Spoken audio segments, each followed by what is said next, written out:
ഇനി നമുക്ക് പഠിക്കേണ്ടത് രണ്ടാമത്തെ ചാപ്റ്ററാണ്. രണ്ടാമത്തെ ചാപ്റ്റർ കാസ്റ്റ് ആൻഡ് സ്ട്രാറ്റിഫിക്കേഷൻ എന്നുള്ളതാണ്. അപ്പോൾ അതിൽ ആദ്യം നമ്മൾ പഠിക്കേണ്ട സങ്കല്പം എന്ന് പറയുന്നത് കാസ്റ്റ് എന്നുള്ളതാണ്. ഇപ്പോൾ ഇംഗ്ലീഷ് പദമായിട്ടുള്ള കാസ്റ്റ് എന്ന പദം രൂപം കൊണ്ടത് കാസ്റ്റ എന്ന സ്പാനിഷ് വാക്കിൽ നിന്നാണ്. ഈ വാക്കിൻ്റെ അർത്ഥം lineage, breed, stock or race എന്നാണ്. അതായത് വംശം, വംശാവലി, ഒരു പ്രത്യേകമായ ഗ്രൂപ്പ് അല്ലെങ്കിൽ പരിശുദ്ധമായ വംശം എന്നെല്ലാമാണ് ഈ വാക്കിൻ്റെ അർത്ഥം. ഹിന്ദു സമൂഹം പലതരത്തിലുള്ള ജാതി സംഘങ്ങളായി വിഭജിക്കപ്പെടുകയും അവ ഓരോന്നും വ്യത്യസ്തമായ സാമൂഹിക സംഘങ്ങളായി പ്രവർത്തിക്കുകയും ചെയ്യുന്നു. ഇന്ത്യൻ സമൂഹശാസ്ത്രകാരനായിട്ടുള്ള GS ഗുറെ അഭിപ്രായപ്പെടുന്നത് ജാതി സമ്പ്രദായം അനുസരിച്ച് ഒരു വ്യക്തിക്ക് മറ്റൊരു ജാതിയിൽ നിന്നും വിവാഹം ചെയ്യാൻ കഴിയില്ല എന്നാണ്. ഒരാൾ തൻ്റെ സ്വന്തം ജാതിയിൽ നിന്ന് തന്നെ വിവാഹം കഴിക്കുന്നതിന് എൻഡോഗമി അഥവാ സ്വജാതി വിവാഹം എന്നാണ് വിളിക്കുന്നത്. ജാതി വ്യവസ്ഥ അനുസരിച്ച് ഒരു വ്യക്തിക്ക് തൻ്റെ ജാതിപരമായ തൊഴിലിന് പകരം മറ്റൊന്ന് തിരഞ്ഞെടുക്കാനും സാധിക്കുകയില്ല. ഓരോ ജാതി സമുദായത്തിനും അവരുടേതായ കുലത്തൊഴിൽ ഉണ്ടായിരിക്കും. കുലത്തൊഴിലിൽ ഏർപ്പെടുകയാണ് പൊതുവെ പതിവ്. സാമൂഹിക ശ്രേണീകരണത്തിലെ ഏറ്റവും പ്രാചീനമായ ഒന്നാണ് ജാതി വ്യവസ്ഥ. ജാതി വ്യവസ്ഥയ്ക്ക് സമൂഹശാസ്ത്രകാരന്മാർ നിരവധി നിർവചനങ്ങൾ നൽകിയിട്ടുണ്ട്. അതിൽ ഏറ്റവും പ്രധാനപ്പെട്ട ഒരു നിർവചനമാണ് H. റൈസ്ലി നൽകിയ നിർവചനം. മാനുഷികമോ ദൈവികമോ ആയ ഒരു കൽപ്പിത പൂർവികന്റെ പിൻഗാമികളെന്ന് അവകാശപ്പെടുന്നവരും പൊതുവായൊരു നാമമുള്ളവരും പരമ്പരാഗതമായൊരു തൊഴിലിൽ ഏർപ്പെടുന്നവരും ഐക്യരൂപമുള്ള ഒരൊറ്റ സമുദായത്തിൽപ്പെട്ടവരായി കരുതപ്പെടുന്നവരുമായ കുടുംബങ്ങളുടെ ഒരു കൂട്ടമാണ് ജാതി എന്നാണ് റൈസ്ലി അഭിപ്രായപ്പെടുന്നത്. KM മാക്കൈവർ അഭിപ്രായപ്പെടുന്നത് ഒരുവന്റെ സാമൂഹിക പദവി മുഴുവനായും മുൻകൂട്ടി നിശ്ചയിക്കപ്പെട്ടിരിക്കുന്നു. അതുകൊണ്ട് തന്നെ ഒരു ജാതിയിൽ ഒരു മനുഷ്യൻ ജനിച്ചു കഴിഞ്ഞാൽ പിന്നെ ആ ജാതി പദവി മാറ്റാനാകില്ല എന്നാണ്. അപ്പം അത്തരത്തിലുള്ള ഒരു വർഗം ജാതിയായി രൂപം കൊള്ളുന്നു എന്നാണ് മാക്കൈവറും അഭിപ്രായപ്പെടുന്നത്. EAH ബ്ലൻഡ് അഭിപ്രായപ്പെടുന്നത് ജാതി ഒരു എൻഡോഗാമസ് ഗ്രൂപ്പാണ്, ഒരേ വംശത്തിൽപ്പെട്ട സംഘമാണ് എന്നാണ്. അതിനൊരു പൊതുവായ നാമമുണ്ടായിരിക്കും. അതിലെ അംഗത്വം എന്നത് പാരമ്പര്യമായി അടിച്ചേൽപ്പിക്കപ്പെടുന്ന ഒന്നാണ്. സാമൂഹികമായ സമ്പർക്കത്തിനും ബന്ധങ്ങൾക്കും സാമൂഹിക ചലനാത്മകതയ്ക്കും നിയന്ത്രണങ്ങൾ ഉണ്ടായിരിക്കും. അപ്പം അത്തരത്തിലുള്ള സവിശേഷതകളോട് കൂടിയ ഒന്നാണ് ജാതി. ഒരു പരമ്പരാഗതമായ തൊഴിൽ പരിശീലിക്കുന്നവരും ഒരു പൊതുവായ ഉത്ഭവം അവകാശപ്പെടുകയും ചെയ്യുന്ന സ്വവർഗത്തിൽപ്പെട്ട ഒരു സമുദായത്തെ ജാതി എന്ന് പറയാം എന്നാണ് ചില സമൂഹശാസ്ത്രകാരന്മാരെല്ലാം അഭിപ്രായപ്പെടുന്നത്. AW ഗ്രീൻ അഭിപ്രായപ്പെടുന്നത് ജാതി എന്നത് ഒരു സാമൂഹിക ശ്രേണീകരണ വ്യവസ്ഥയാണ്. അതിനകത്ത് സാമൂഹിക ചലനാത്മകത വളരെ പരിമിതമായിരിക്കും. സാമൂഹിക പദവികളുടെ അടിസ്ഥാനത്തിലാണ് മുകളിലേക്കും താഴേക്കുമുള്ള സാമൂഹിക ചലനാത്മകത നിർണ്ണയിക്കുന്നത്. അപ്പം അത്തരത്തിലുള്ള ഒരു സാമൂഹിക ഗ്രൂപ്പിനെയാണ് ജാതി എന്ന് പറയുന്നതെന്നാണ് AW ഗ്രീൻ അഭിപ്രായപ്പെടുന്നത്. EA ഗേറ്റിനെ പോലുള്ള സാമൂഹ്യ ശാസ്ത്രകാരന്മാർ അഭിപ്രായപ്പെടുന്നത് ജാതിയെ നിർവചിക്കുന്നതിനായി പൊതുവിൽ സ്വവംശത്തിൽ നിന്നും വിവാഹം ചെയ്യുന്ന ഒരു ഗണമാണ് ജാതി എന്നാണ് അവർ പ്രധാനമായും അഭിപ്രായപ്പെടുന്നത്. ഈ സാമൂഹിക സംഘത്തിന് ഒരു പെരുമാറ്റ നിയമം ഉണ്ടായിരിക്കും, ഒരു പരമ്പരാഗതമായ തൊഴിലുണ്ടായിരിക്കും, ഒരേ വംശപരമ്പരയിൽ പെടുന്നവരാണെന്ന് അവകാശപ്പെടുന്നവരും ഏകജാതീയമായ ഒരു സമുദായത്തെ ഒരു ജാതി എന്ന് കരുതുന്നതിൽ തെറ്റില്ല എന്നുള്ള അഭിപ്രായമാണ് EA ഗേറ്റിനെ പോലുള്ള സാമൂഹ്യ ശാസ്ത്രകാരന്മാർ മുന്നോട്ട് വെക്കുന്നത്. GS ഗുരെ പോലുള്ള സാമൂഹ്യ ശാസ്ത്രകാരന്മാർ അഭിപ്രായപ്പെടുന്നത് ജാതികൾ ചെറുതും ഈ സാമൂഹിക ലോകത്തിൽ പൂർണ്ണമായും സ്പഷ്ടമായും ഒന്ന് മറ്റൊന്നിൽ നിന്നും വേർതിരിക്കപ്പെട്ടതും എങ്കിലും ഒരു വലിയ സമൂഹത്തിൽ കഷ്ടിച്ചു കഴിഞ്ഞുകൂടുന്നതുമായ ഒരു ചെറിയ സംഘമാണ് ജാതി എന്നാണ്.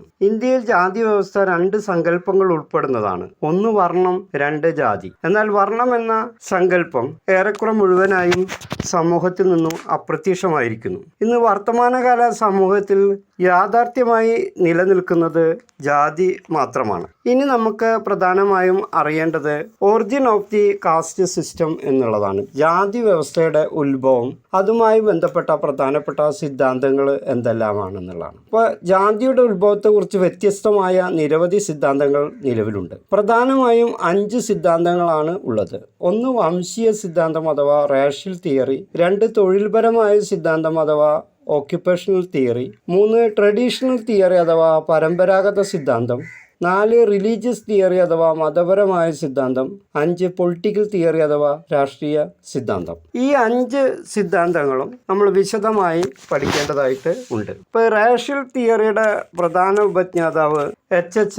റൈസ്ലിയാണ്. ഇപ്പോൾ ഹെർബർട്ട് ഹോബ് റൈസ്ലി എന്ന മുഴുവൻ പേരിൽ അറിയപ്പെടുന്ന H.H. റൈസ്ലിയും ധീരേന്ദ്രനാഥ് മജുംദാറും റേഷ്യൽ തിയറിയെയാണ് പിന്തുണയ്ക്കുന്നത്, വംശീയ സിദ്ധാന്തത്തെയാണ് പിന്തുണയ്ക്കുന്നത്. അപ്പോൾ ഈ ജാതിയുടെ ഉത്ഭവത്തെക്കുറിച്ച് വംശീയ സിദ്ധാന്തത്തിൽ വ്യത്യസ്തമായ വീക്ഷണങ്ങളാണ് ഇവർ അവതരിപ്പിച്ചിട്ടുള്ളത്. റൈസ്ലിയുടെ അഭിപ്രായത്തിൽ ആര്യന്മാർ ഇന്ത്യയിൽ വരുന്നതിന് മുമ്പ് ഇന്ത്യൻ ജനത 4 വർഗങ്ങളായി വിഭജിക്കപ്പെട്ടിരുന്നു. ആര്യന്മാരുടെ കുടിയേറി പാർപ്പിനു ശേഷം അത് 4 വംശങ്ങളായി പരിഗണിക്കപ്പെട്ടു. D.N. മജുംദാറുടെ അഭിപ്രായത്തിൽ ആര്യന്മാരുടെ ഇന്ത്യയിലേക്കുള്ള വരവിനു ശേഷമാണ് ഇന്ത്യയിൽ ജാതി വ്യവസ്ഥ ആരംഭിച്ചത് എന്നാണ്. ആര്യന്മാർ അവരുടെ മേധാവിത്വം ഇന്ത്യയിൽ സ്ഥാപിച്ചതിന് ശേഷം അവരൊരു പ്രത്യേക വംശമായി തീർന്നു. അപ്പോൾ അവരുടെ പ്രത്യേകമായ വംശീയമായ സവിശേഷതകളെല്ലാം തന്നെ ആ സമൂഹത്തിൽ നിലനിർത്തുന്നതിന് വേണ്ടി ഇൻഡോ ആര്യന്മാർ ചില സംഘങ്ങളും വ്യവസ്ഥകളും ഉപയോഗിക്കുകയും ചില സവിശേഷമായ ആചാരങ്ങളും ജീവിത രീതികളും ഉപയോഗിക്കുകയും അവ പരിപാലിക്കുകയും ചെയ്തു. 2 സംഘങ്ങളെന്ന വേർതിരിവ് സമൂഹത്തിൽ ഉണ്ടാക്കി. ആര്യന്മാരെന്നും ദാസന്മാരും എന്നുള്ള 2 തരം വർഗങ്ങളായി വേർതിരിക്കപ്പെട്ടു.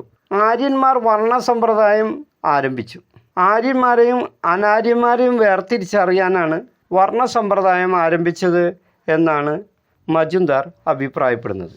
ആര്യന്മാർ ആര്യവർണം എന്ന പേരിലും തദ്ദേശീയരായിട്ടുള്ള ജനത ദാസവർണം എന്നും അറിയപ്പെട്ടു. ഈ ഒരു വംശീയമായ വേർതിരിവിൽ നിന്നാണ് ജാതി സമ്പ്രദായം ഉത്ഭവിച്ചത് എന്നാണ് D.N. മജുംദാറിനെ പോലുള്ള സാമൂഹിക ശാസ്ത്രകാരന്മാർ അഭിപ്രായപ്പെടുന്നത്. രണ്ടാമത്തെ ഒരു സിദ്ധാന്തമാണ് ഓക്യുപ്പേഷണൽ തിയറി. നെസ്ഫീൽഡാണ് ഓക്യുപ്പേഷണൽ തിയറി അഥവാ തൊഴിൽപരമായ സിദ്ധാന്തം മുന്നോട്ട് വെച്ചത്. ഈ സിദ്ധാന്തം അനുസരിച്ച് ഇന്ത്യയിലെ ജാതി വ്യവസ്ഥ അതിൻ്റെ അടിത്തറ എന്ന് പറയുന്നത്, അല്ലെങ്കിൽ ഇന്ത്യയിലെ ജാതി വ്യത്യാസത്തിൻ്റെ തന്നെ അടിത്തറ എന്ന് പറയുന്നത് തൊഴിലാണ്. നെസ്ഫീൽഡിൻ്റെ അഭിപ്രായത്തിൽ ആര്യന്മാരുടെ അധിനിവേശത്തിനു ശേഷമാണ് ഇന്ത്യയിൽ ജാതി സമ്പ്രദായം ആരംഭിച്ചത്. അപ്പോൾ ഓരോ ജനവിഭാഗങ്ങളുടേതുമായ പ്രവൃത്തി അഥവാ ഫങ്ഷനാണ് ഇന്ത്യയിൽ ജാതി സമ്പ്രദായം ഉത്ഭവിക്കുന്നതിന് കാരണമായി. ഇപ്പോൾ ഇന്ത്യയിലെ ജാതി സമ്പ്രദായത്തിൻ്റെ അടിസ്ഥാനം തൊഴിലായിരുന്നു. തൊഴിലിനെ അടിസ്ഥാനമാക്കിയുള്ള ജാതി സമ്പ്രദായം ആരംഭിക്കുന്നതിന് മുമ്പ് ഓരോ വ്യക്തികൾക്കും അവൻ്റെ അല്ലെങ്കിൽ അവളുടെ ഇഷ്ടത്തിനനുസരിച്ച് ഇഷ്ടപ്പെട്ട ഒരു തൊഴിലിൽ ഏർപ്പെടാനും സ്വതന്ത്രമായി തൊഴിൽ തിരഞ്ഞെടുക്കാനും സാധിച്ചിരുന്നു. എന്നാൽ തൊഴിൽപരമായ വ്യവസ്ഥ കഠിനമായതോടെ തൊഴിൽ മാറുക എന്നുള്ളത് വളരെ ബുദ്ധിമുട്ടായി തീർന്നു. തൊഴിലിനെ അടിസ്ഥാനമാക്കിയുള്ള ജാതി സമ്പ്രദായം നിലനിൽക്കാനായിട്ട് തുടങ്ങുകയും ചെയ്തു. ആരെല്ലാമാണോ അശുദ്ധമായ തൊഴിലിൽ ഏർപ്പെട്ടിരുന്നത് അവർ ഏറ്റവും അധമമായ ജാതിക്കാരായി മാറി. ഉയർന്ന ജോലികളിൽ ഏർപ്പെട്ടിരുന്ന ആളുകൾ ഉയർന്ന ജാതിക്കാരുമായി മാറി. ഇപ്പോൾ ക്ഷേത്രങ്ങളിൽ പൂജ ചെയ്യുക, വേദം പഠിക്കുക, പഠിപ്പിക്കുക തുടങ്ങിയ തൊഴിലുകളിൽ ഏർപ്പെട്ടിരുന്ന പുരോഹിതവർഗം ഏറ്റവും ഉയർന്ന ജാതിക്കാരായി മാറുകയും ചെയ്തു. അപ്പോൾ ഈ തൊഴിൽപരമായ സങ്കല്പങ്ങൾ, വേർതിരിവുകളിൽ നിന്നാണ് ജാതി സമ്പ്രദായം ഉടലെടുത്തത് എന്നാണ് നെസ്ഫീൽഡിനെ പോലുള്ള ആളുകൾ അഭിപ്രായപ്പെടുന്നത്. മറ്റൊരു പ്രധാനപ്പെട്ട സിദ്ധാന്തമാണ് ട്രഡീഷണൽ തിയറി അഥവാ പരമ്പരാഗത സിദ്ധാന്തം. ഇപ്പോൾ പരമ്പരാഗത സിദ്ധാന്തത്തിൻ്റെ വീക്ഷണം ജാതി സമ്പ്രദായം ദൈവദത്തമായി ഉത്ഭവിച്ചതാണ് എന്നാണ്. വേദസാഹിത്യപ്രകാരം ഋഗ്വേദത്തിലെ പുരുഷ സൂക്തപ്രകാരവും ബ്രഹ്മാവാണ് ജാതി സമ്പ്രദായം സൃഷ്ടിച്ചത്. ആയതിനാൽ മനുഷ്യർ ഐക്യത്തോടെ പല വിധത്തിലുള്ള സാമൂഹിക ധർമ്മങ്ങൾ അനുഷ്ഠിക്കേണ്ടതുണ്ട്. സമൂഹത്തിൻ്റെ പരിപാലനത്തിന് ഇത് ഒഴിച്ചുകൂടാനാവാത്ത ഒന്നാണ്. ജാതി സമൂഹത്തിൻ്റെ സവിശേഷമായ ജീവിത രീതികൾ ഈ സമൂഹത്തിലെ ഒരു അവിഭാജ്യ ഘടകമാണ്. വ്യത്യസ്ത ജാതികൾ ബ്രഹ്മാവിൻ്റെ വിവിധ ശരീരഭാഗങ്ങളാണ് എന്ന സങ്കല്പമാണ് അവതരിപ്പിക്കപ്പെട്ടിട്ടുള്ളത്. ബ്രഹ്മാവിൻ്റെ വായിൽ നിന്ന് അല്ലെങ്കിൽ മുഖത്ത് നിന്ന് ബ്രാഹ്മണരും, ബാഹുക്കളിൽ നിന്ന് ക്ഷത്രിയരും, തുടയിൽ നിന്നും വൈശ്യരും, പാദങ്ങളിൽ നിന്നും ശൂദ്രരും ഉത്ഭവിച്ചു എന്നാണ് വേദ പുരാണങ്ങൾ വിശ്വസിക്കുന്നത്, അല്ലെങ്കിൽ അത്തരം അഭിപ്രായങ്ങളാണ് മുന്നോട്ട് വെക്കുന്നത്. അതുകൊണ്ട് തന്നെ ശൂദ്രർ മറ്റു 3 വിഭാഗങ്ങളുടെയും സേവകരായി മാറി. അപ്പോൾ ഇത്തരമൊരു സൃഷ്ടിയുടെ ഉദ്ദേശം ഓരോ ജാതിക്കും ഓരോരോ ധർമ്മങ്ങൾ നിർവഹിക്കാനുണ്ട്.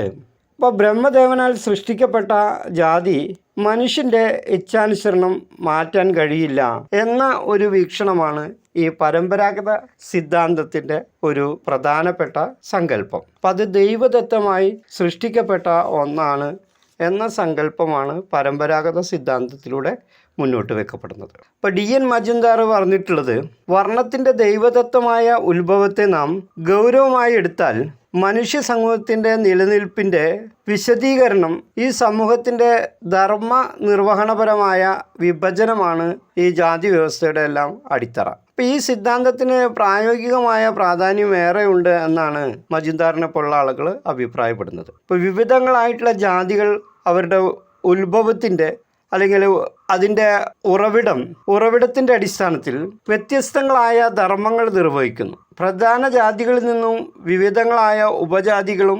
പിറക്കുകയായിരുന്നു അല്ലെങ്കിൽ രൂപം കൊള്ളുകയാണ് ചെയ്തത്. അപ്പോൾ ജാതികളും ഉപജാതികളും കൂടി അതിൻ്റെ എണ്ണം വർദ്ധിച്ച് വന്നു. ഇതൊരു അമാനുഷികമായ സിദ്ധാന്തമാണ് എന്ന തരത്തിൽ ഈ സിദ്ധാന്തം ഏറെ വിമർശിക്കപ്പെടുകയും ചെയ്തിട്ടുണ്ട്. കാരണം ഇതിൻ്റെ ഉത്ഭവ അടിത്തറ ദൈവികമാണ് എന്നുള്ള വാദഗതി പല സാമൂഹ്യ ശാസ്ത്രകാരന്മാരും അംഗീകരിക്കുന്നില്ല. ഭഗവത്ഗീതയിൽ കൃഷ്ണൻ പറയുന്നുണ്ട്, വർണ്ണവ്യവസ്ഥ തൻ്റെ സൃഷ്ടിയാണ് എന്ന് അദ്ദേഹം അഭിപ്രായപ്പെടുന്നുണ്ട്. വർണ്ണസമ്പ്രദായം ദൈവ സൃഷ്ടിയാണ് എന്ന ആശയം ഭഗവത്ഗീതയിലും പങ്കുവയ്ക്കപ്പെടുന്നുണ്ട്. അപ്പം ഇത്തരത്തിലുള്ള ചില കാര്യങ്ങളാണ് നമുക്ക് ഇതിൽ നിന്നും ഓർത്തിരിക്കേണ്ടത്.